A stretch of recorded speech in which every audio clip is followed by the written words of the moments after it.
First of all, there is this urban myth, right? I'm just going to plug in GPT and solve Mhm. all of my enterprise translation problems. And that's where you go, yeah, but the models don't quite self police and self heal yet. So, how are you Mhm. going to catch your model hallucinations and mitigate your model hallucinations? Welcome to the Talking AI podcast, where we talk AI with both experts in the field and early adopters.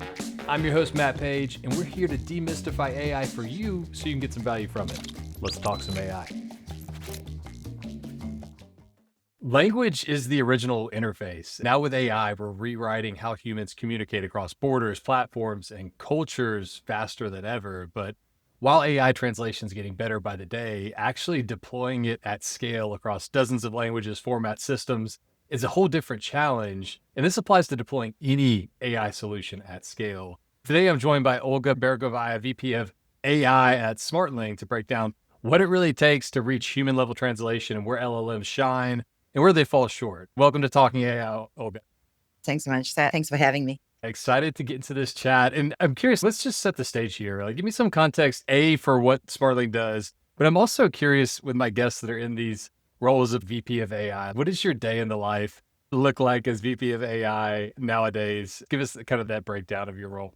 Okay, so first of all, Smartling. Smartling is a fully AI powered global content delivery platform, or to say it simpler, translation delivery platform, which equally can deliver fully automated translation, and we'll touch on human parity later, or equally provide facilities for human in the loop where human in the loop is needed, both on the prompting side or design side and post editing side. So that would be Smartling in a Nice. nutshell. And I guess that's like global businesses that have exposure all over the globe, and you have this need for multi-language, whether it's marketing or any number of things. I'm assuming that's kind of where y'all come into play. I would say we come into play if somebody looks at our website. We have a pretty substantial, like a whole page, huge page of tiny logos, list of clients. And they really do come from all ways of life. And you're absolutely right. Servicing a number of domains. Obviously, legal will have certain set of requirements, right? Retail will have a completely different set of requirements. Online opinion portal is a beast on its own. So, what does it consist of? It consists of linguistic particularities of each content type, Mm. and it consists of the input format. And again, to your point, what you would pull in from DAM would be dramatically different from what you would pull in from Git, right? In terms of the string Yeah. formalism and what the content would look like. So there are multiple dimensions to it. And then we add 7,000 languages spoken in the world. And that would pretty much give you a picture of Wow. what That's we do. crazy. I wouldn't say we do all Is seven that that? languages, though. Yeah. But just in general, that's amazing that there are 7,000 languages spoken in the world. That still kind of blows my mind. There's that many different languages out there in the world. Yeah, But so I'm curious, your role as VP of AI, what does that look like on a daily basis? And I'm curious how that has that changed since the advent of generative AI, ChatGPT, because AI has always been cool and popular. It's at a whole nother level right now. What does that look like for your daily life and work? the daily life has changed dramatically. Basically, one needs to be up 1 hour earlier just to go through all the TLDRs and Right. all the latest model releases. And obviously, in the modern day of models battle, right? And each model tends to also evolve and come with its own flavors. So it's just staying appraised. Staying appraised is one of the Yeah. most important things. And it has never been this dramatic and this massive ever in my 25-year-old career in language AI. So first of all, Yeah. it's just being in the know, looking at articles published, and just you wake up to a new day every day, both in terms of model Yeah. number, anything, number of parameters, capabilities, whatever, everything. So it's a new world.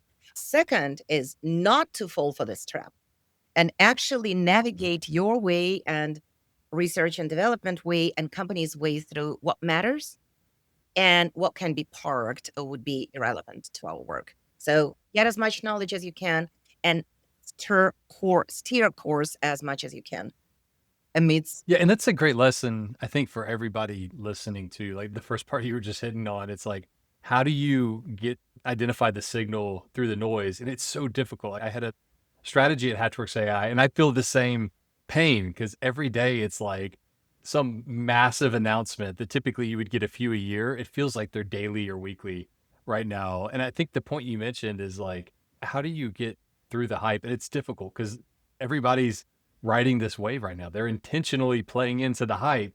And for me, I just, as much as I can, and I think for people listening too, go try the tools yourself. I think that's really important because if you're just learning by listening to others, that can be difficult to figure out that signal through the noise sometimes. Oh, absolutely. And to that effect, filtering through the noise, I think we at Smartling made a solid investment decision to having a model evaluation framework. So you Oh, really, take me through that. That's interesting. if we were to test every little model that's out there, and we have this research Yeah. paper and news Slack channel on my team, and of Yep. course we drop every time Hugging Face announces something or there's a new announcement. Of course, we drop information about this model, but it's more of an FYI. We usually Yeah. identify the models that are fit for our purposes. We usually already have a pretty good idea just by looking at model parameters, just looking at model card. We would know whether it's worthwhile for us to look at it. But then we have the evaluation framework where we have usual suspects that, like, I don't know, F measure or blue, meteor, comet, and like basically a set of automated metrics that we would just run the model through and we would get a pretty quick answer on shall we proceed or are we good where we are? And again, so somewhat So, so yeah, go ahead. is this almost so it's grading essentially models, new models that are being introduced to determine, okay, do we shift a model here or there? And you've almost built this automation into your system and your process. Is that kind of how Yeah, to think about? that's kind of how it is. It's yes, we have the automated system. We produce translation, and what is there to translation? There's quality of translation, and there is ability to estimate quality of translation, and Mhm. then feedback loop from there and deliver better and better translation. So we're not gonna. We know what we do as a platform. So for us to build Mhm. this evaluation framework is fairly easy because we know that the model needs to be fit for purpose, right? The model needs to deliver to our objectives. So that's why the evaluation, like, we don't need to evaluate how the model calculates, right? We don't need to evaluate how the model, Mhm. I don't know, dream something up, summarizes e-discovery emails. We have our set of Yeah, tasks. because you would go on forever. It would be a million tests if you Nor tried do to we account need for to. everything, Like, right? since our test cases Yeah. are very, we know exactly what the test cases are, both on the coding side of the house and on the linguistic delivery side of the Yeah. house. We run it against our test cases. It's very easy. Sift out, worthwhile. And we're going to get to this later, but that's a key thing, I think, for enterprises that are looking to leverage AI embedded into their systems. Like what Olga just went through is a great approach to staying up to date. Because a lot of people, when you build something, they just assume, oh, I built it, it's good to go. We got ChatGPT, whatever model in there. Things change. Being adaptive is very important to stay up to date in a sense. And maybe there's another dimension to it. By now, I don't know, something very dramatic needs to happen, like a major breakthrough for us to pivot from our models that we've selected for our processes. So Yeah. if we know that Claude is like Sonnet is going to work somewhere, but Mhm. 3.5 is a legacy model that tells us, okay, hey, these enhancements happen at 4. But by then, we already have our Sonnet prompts. We have Sonnet integrated. Uh, I mean, we have it already integrated with our systems. So one other dimension is something super dramatic needs to happen. There needs to be like crazy good at translation, quality estimation, summarization yeah. model. Yeah. Then we're like, okay, with pivot. Other than that, we have our model garden, whatever the best word is, Yeah. stealing from Google. And we try to still confine to Bedrock, Azure, or OpenAI. So basically, there is a set of models that we choose to work with. And then Mhm. we would Yeah. iterate And within generations of those models and different sizes of those models. exactly. That makes sense. Like the juice has to be worth the squeeze to go through the effort of changing something to get the incremental benefit. Otherwise, you're just constantly spinning in circles, I can imagine.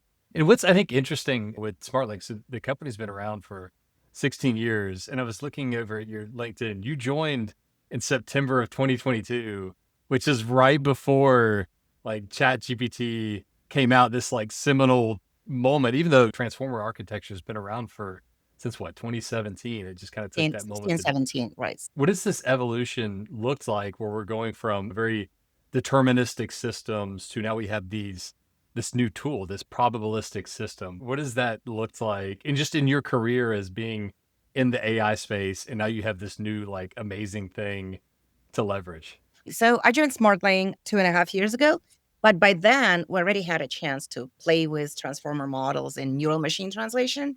And Mhm. GPT-2 was already customizable. So it already kind of gave us a pretty healthy preview of where things were going. Yeah. So that was the right time to join the company that specializes in AI driven translation technology.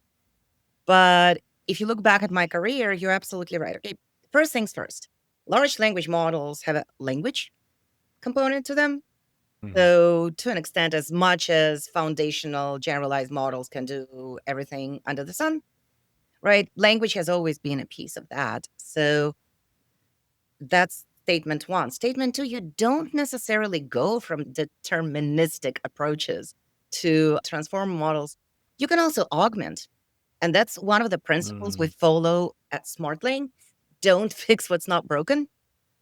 Yeah, that's a good point. Yeah. Don't pull in Gen AI or any other form of machine learning where good old rule-based deterministic approaches that are significantly cheaper work just as fine.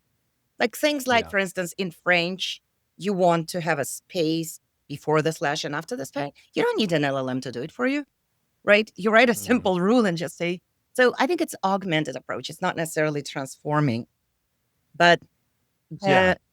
go ahead.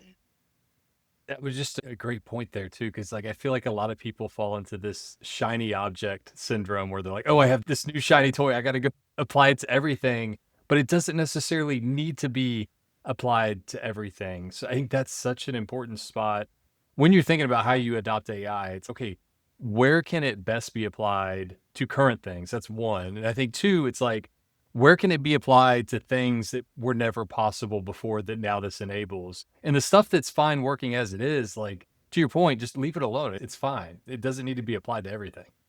Yeah. But to answer maybe your previous question about the trajectory, in the NLP space, the evolution was very, just like probably everywhere else in machine learning, right? You go from rule based, right? You go Hmm. from rule based, and machine translation would be a great example from that. And for a while, for a long while, rule based automated translation was dominating the scene. So that's where I come from. Again, having been around the industry for 25 years, even before rule based machine translation, you had approaches like using Levenstein distance to identify fuzzy matches in previous translation. So it was always, I would say that language industry, and that's the beauty of it. By now, we might be even more ready for the AI revolution than maybe other segments and other sectors are, because we've always worked with some language related processing tools.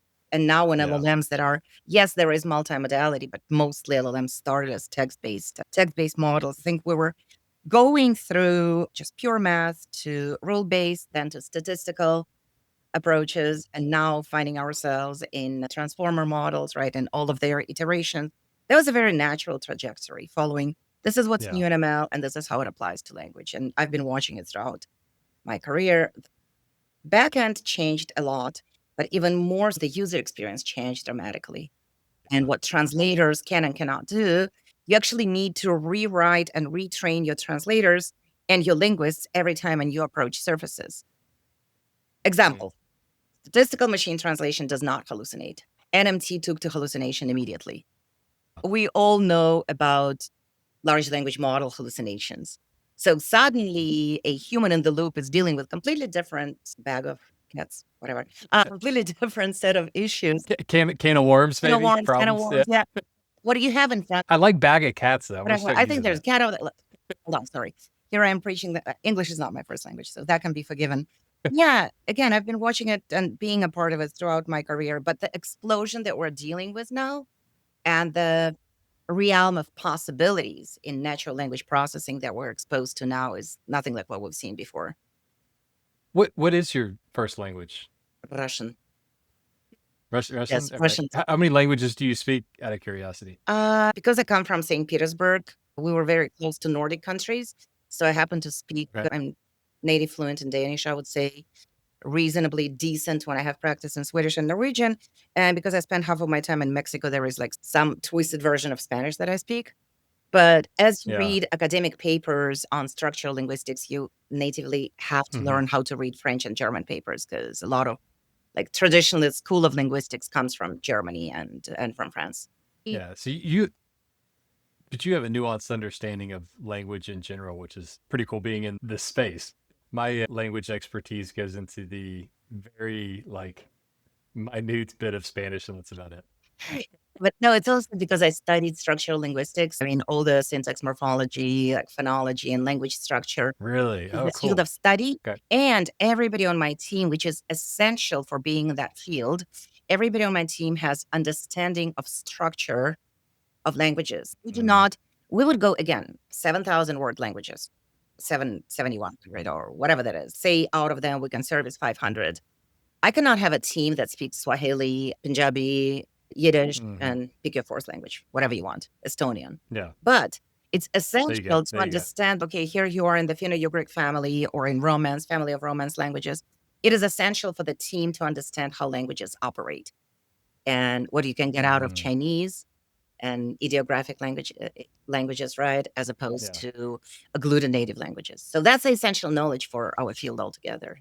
And I'm blessed to have a team that understands it and can work with it. That nuance is really interesting. I'm curious on that same thread, what makes certain languages easier or harder for an LLM to understand, predict, interpret, whatever term you want to use? Do you notice any nuance there between maybe these different language families and whatnot? That would Or be, is some harder to translate between others, maybe? I mean, first of all, if you look at, and I wouldn't go, I'll probably go a little bit, roll back a little bit and go to transformer model because neural machine translation equally is a transformer model, which is with fewer Yeah. parameters, right? But, and purpose built. But other than that, we're still talking about transformers. First of all, just because of the nature of the training data, and if you Mm, say the model has scraped all of the internet, we know how much English is in the training data. So first things that's first, a great point. it's, and I mean, I can go for another hour about training data not being diverse enough. And sometimes you would have the lexical coverage, but you would not have the cultural phenomena. And that's when you Yeah, start yeah. producing The nuance. and then you start producing absolutely weird things in the target language that look like the target language, smell like the target language, just have nothing to do with the target language. So that's Yeah, one. yeah. But because the majority of training data, unless you fine tune for a specific language, the majority is English, having English as a source is the ultimate dream, right? Because Mm, your input is yeah. extremely easy to understand, right? Your input is super understandable, and the model would have no issue understanding the input sentence just because the English is the prevailing language of those models. Now, we actually run a grid of language complexity or automated translation. And there are some language families that render themselves equally good to translation with large language models and with neural machine translation.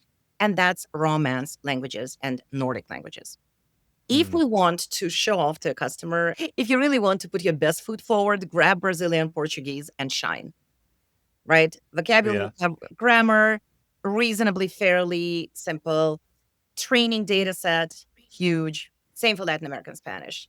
Yeah, training data set, grammar of the language. So all of that, between all of that, I would say that Romance languages, also the way you tokenize Romance languages, is probably make them a very easy translation target. But then in the bottom of that grid, we would have Finno-Ugric languages like Estonian, which would be extremely complex grammar, right, of Finno-Ugric languages, Mm, Finnish or Hungarian, combined with lower training data set, lower language coverage, mhm. and this is where you would have complexities.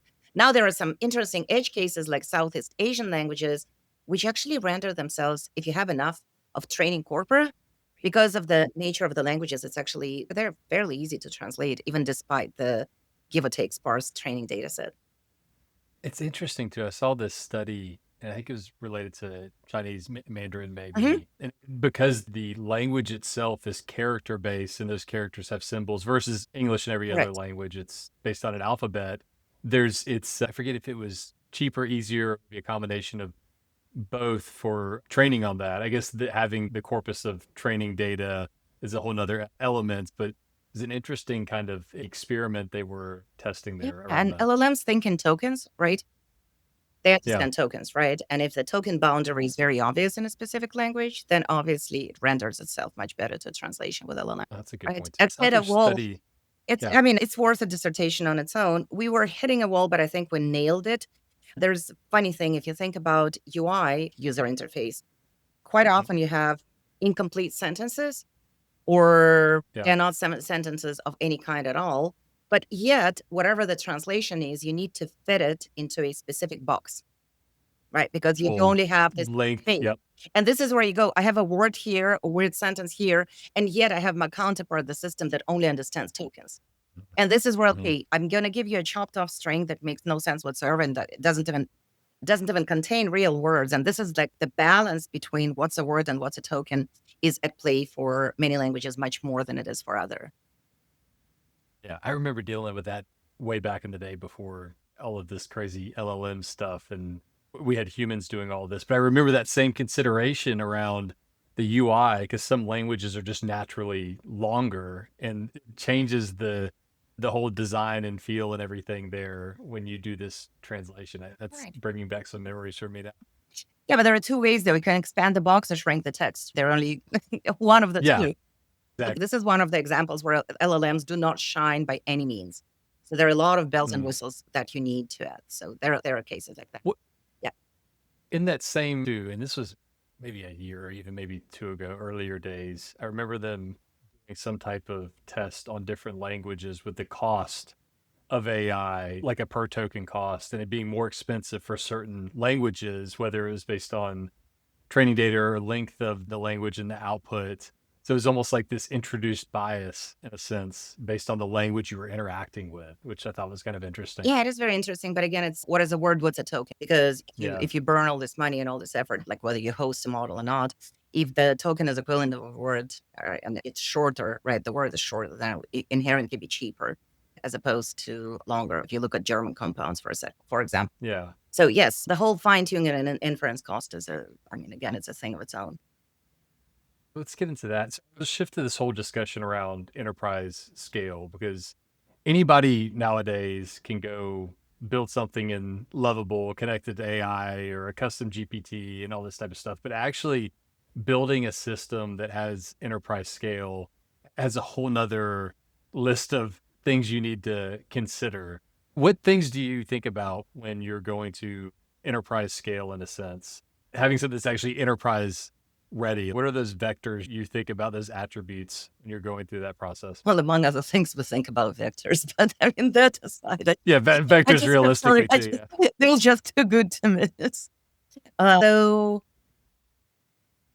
first of all, there is this urban myth, right? I'm just going to plug in GPT and solve Hmm. all of my enterprise translation problems. And that's where you go, yeah, but the models don't quite self police and self heal yet. So, how are you Hmm. going to catch your model hallucinations and mitigate your model hallucinations? So, you just Yeah. think about the quality of translation. A, what are the language independent approaches that would allow us to service different content types across a variety of languages? And you identify things like RAG, for instance, right? Enterprise translation, enterprise scale translation systems. We store translation memories, right? We store Yeah. or extract style guides or stylistic preferences. We store Hmm. glossaries. We parse multiple file types. So, first things first, we want to make sure that our customers get the benefit of being able to parse and prepare for automated translation different inputs. So that's one. Hmm. Second, Yeah. and that's something I've noticed working with a lot of buyer side enterprises, often engineering teams think about English. A lot of testing is done in English. Sometimes there would be like a Yeah. Japanese or an Indian coder on the team that would say, oh, okay, look, I just quickly tested it for whatever, for again, pick a language, for Japanese. And it's very important for scalable enterprise implementation, global enterprise implementation, to make sure that you have a solution that works across a variety of languages, that you're not Hmm. trapped in monolingual or bilingual universe and you address the needs of all the geos. So language coverage, breadth of language coverage, ability to ingest from different content types and parse them out. Models don't play well with special characters to date. Models don't play Yeah. well with emojis. Models freak Yeah. out when they see nested HTML tags. So obviously, when you take this into consideration and they change again for different languages, you need to be sure that your AI approach is fully internationalized from the get-go. So Yeah. then there we are. There are your hallucinations, and you need to have hallucination mitigation mechanisms that are language neutral, universal, so you can phase in languages and phase out. Mm. Multimodal approach is also important because of language coverage, because different models process different languages differently. So, like Mm. Smartling, for instance, we, as I said in the beginning, we're not stuck with a single model, a single family of models, but we know Llama would do great here, Gemini Yeah. would do great here, OpenAI would have a good coverage, but come with its own set of challenges. And once, say, you've solved it all, you have your RAG mechanism, there come your inference time and latency, right? Yeah. Which is important. And if you just have one endpoint and that's it, before you know it, you're stuck. And if you need to publish something real Mm. time, you really need to have the latency mitigation mechanism that can follow different avenues, right? It can be multi-threading. Yeah, and for the audience, when you're talking about inference time, compute, and things like that, for if you're not familiar with that term, those listening, think of when you're interacting with ChatGPT, how long it's taking to give you a response back. That's dealing with that latency piece, which can be very bad on the user experience side if it's taking forever to respond based on the use case you're using it for, essentially, right? Yes, absolutely. And actually, one fun fact, I was just talking to the head of R&D in my department, and we were talking about why we're not playing enough or as much with latest generation of reasoning models. And the answer is very Yeah. simple. If something needs 5 steps to think, I don't have the time for those 5 steps to take place. Yeah. So they Yeah. maybe could even produce better results on quality assessment, but until we figure out how to deal with the delays, we probably would try and stay with LLMs versus going to And that's all about tailoring the model to the use case too. That's a great example of the latency, that attribute or vector there, in essence, is prohibitive to using it for that particular use case. And like when you're considering models, like obviously there's cost performance. Are there other attributes you consider when you're thinking about a model, or is it primarily those? our engineering department runs reports capturing signals on latency. So that obviously that's one, the Latency, performance yeah, yeah, it's another one. latency. So that's a dimension. How often do we need to default to the fallback? And that's actually another part of enterprise strategy. Like how often would a model choke on something or fail for one reason or another? How often do we need to invoke the fallback model? So that would be a second. Yeah. How often does the model say on 10,000 strings? How often, how many times did the model fail, choke, Yeah. interrupt the workflow? So stability, Hmm. how many times do we need to invoke a fallback? Like the model is just not performing in engineering terms, latency time, language quality of translation, and then quality estimation. How good is a model at predicting the quality? So language coverage is another parameter that we would definitely take into Hmm. consideration. Model size, can you get the same result of medium-sized model that you can from, Yeah. like, for instance, you look at Amazon Nova family, for instance. Where can we get with Nova Mini, and can we get to the same place as Nova Pro? Obviously, Yep. reporting to the CEO with a CFO in the CFO in the running the P&L, obviously the model cost and the model cost, the ROI is definitely one of the huge factors. But that also Yeah. constraint, one of the Smartling principles is constraint breeds creativity. So that Mm. Yeah. Totally. makes us prune our prompts. Like if you look, Yeah. in order to get great translation, you've just burned through 3,000 tokens and the CFO is not going to be happy. That's where we need to sit down and figure out what we can cut out, what we can rag in, and what's not necessary at all. Exactly, exactly. So I'm curious, like, completely pivot. Let's go like Okay. forward looking. Do you think there's a point in time where what's happening technologically today, and it's almost like this accelerated globalization in some ways? Do you ever think we reach like a universal language, or do you think having, like you mentioned in the beginning, 7,000 languages is something that'll just always be true? Do you think there's almost this language extinction that may come to pass over time? Getting oh, wow, that's a big question. Philosophical, right? Pretty that's pretty Use your reasoning model part of very your brain cold. right It's now. pretty esoteric right there. Let me think about it. The way I like to think about it is more erasing the linguistic divide, right? That's in Yeah. place right now and enabling communication between different languages, language family. Like in the past, you needed to pivot through English. I have a pivot language for everything, right? Now you can go between whatever the language combinations. So, I mean, Esperanto failed miserably, right? So we're talking about that singularity powered by the next generation of Esperanto. I wouldn't think so. I would think that what's going to happen is probably there's so many parameters to it. I mean, will long tail languages go extinct? We've been speaking about it for a long time. What I think is Hmm. going to happen is the existing language families, people still talk, people still Yeah. communicate. You still have the Yeah. spoken modality. I think what's going to happen though, the spoken modality might get simpler, but will still retain its current qualities, and the language families are going to stay exactly Mm. what they are. Now, when you look at the There's, written modality, spoken, you and I talking, right? yeah. The way you and I talk probably is gonna be more preserved than the written modality. That's my prediction.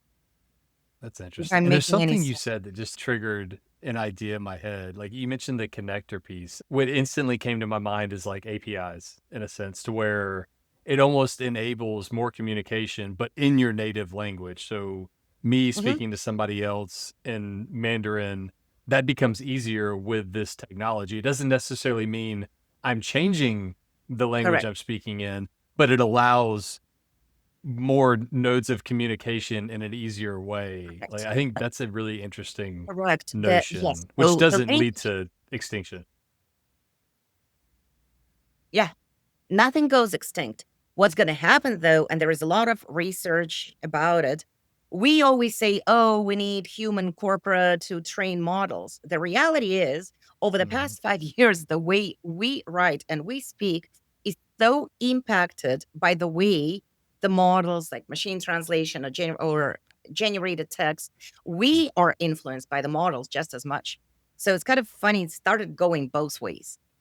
Example, Yeah, you learn if you're not a prompt engineer, yet you want to have a nighttime philosophical debate with chat GPT, you kind of know how to phrase and how to formulate your ask to get the most relevant yeah, results.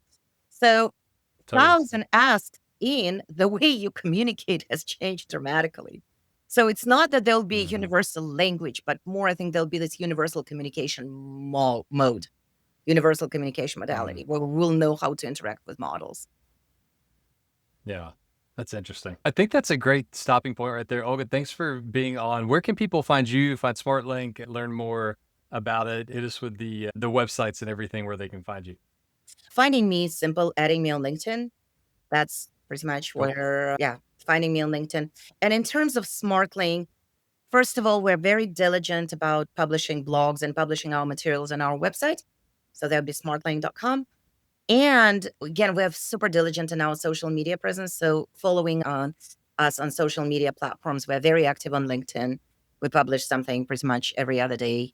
So Oh, cool. LinkedIn and SmartThing website would be the best ways of equally finding me and finding the company. Awesome. Thanks for joining me and talking a little bit AI. Thanks for having me. Thanks for listening to the Talking AI podcast. If you enjoyed the show, give us a follow or subscribe on your favorite podcast platform. And don't forget to leave us a review. We love those. For more info on Talking AI, visit talkingaipodcast.com.